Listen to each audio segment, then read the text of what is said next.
Hey everybody, welcome back to GWN. I am Noctaire, your host. It's been a little while since we did a video featuring one of our viewers. So HotShot popped by the clan army of one ... and dropped off some really nice GiBoCCa videos. I thought it might be nice to throw those together and talk a little bit to him, show you guys how he's running it. These are max, near max bases, and it's pretty textbook, pretty good, running right through. He did all of them as 3 stars, so some really good replays to look at. I think they're all diamond bases except for the last one, which is a bracket. And we've gotten a lot of bracket bases lately. GiBoCCa, Boxer Giants, Super P.E.K.K.A, Cannon Carts, and Bombers. And we've talked a lot about this and some of the other ground attacks that use cannon carts and bombers.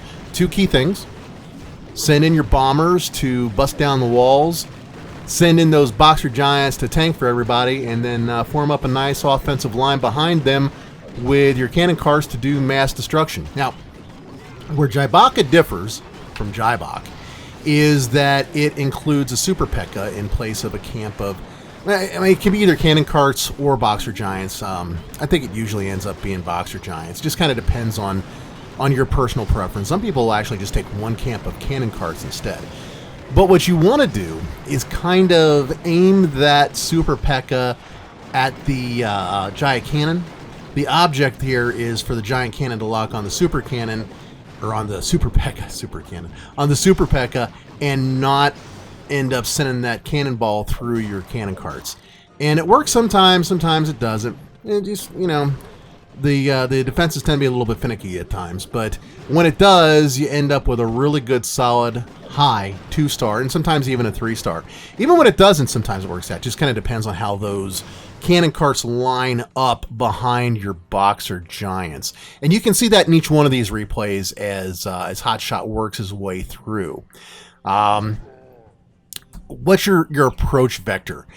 A lot of players will come at the base from the point closest to the builder hall, and that's fine, nothing wrong with it.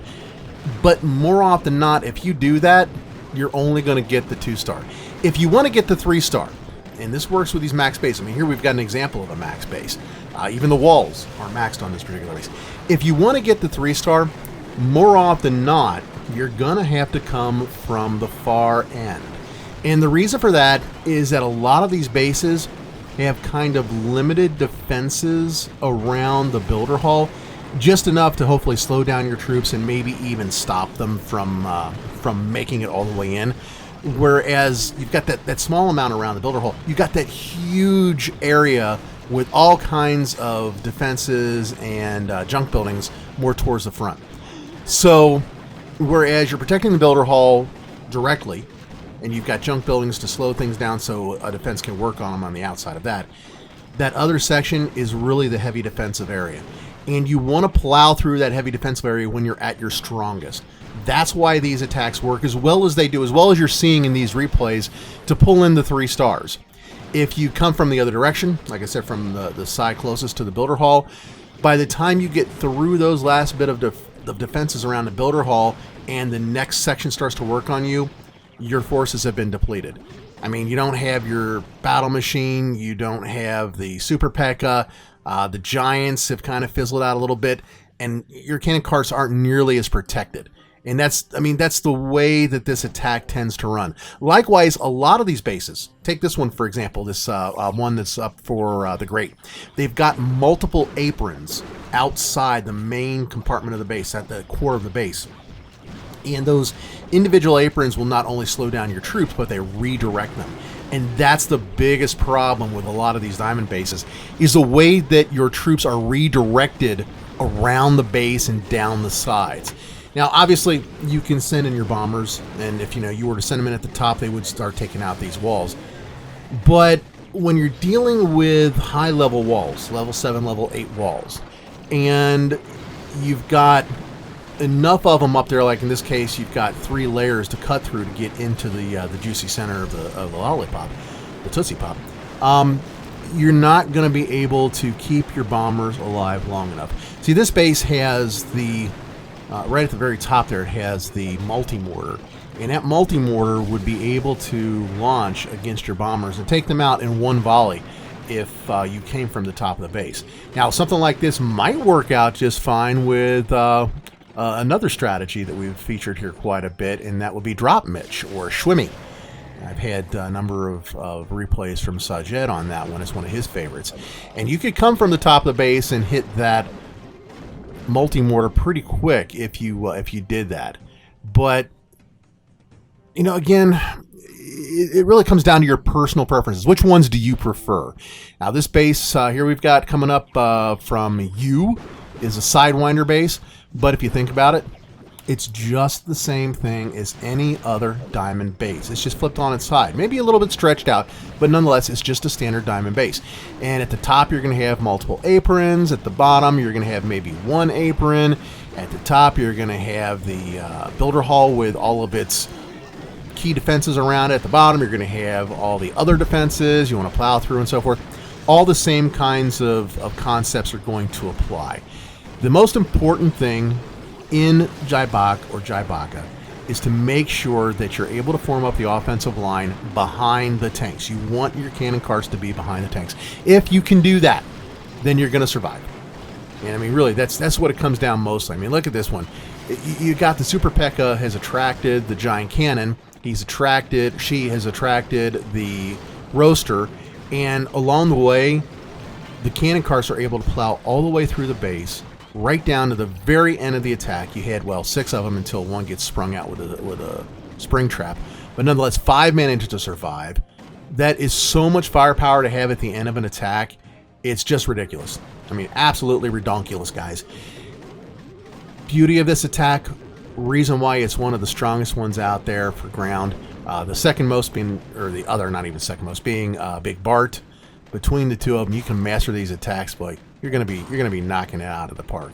A lot of folks have managed to pop up into the 5,000 range already. It's just first half of the season, I think. I want to say it's the first half of the season, but they're way up there and doing really, really well.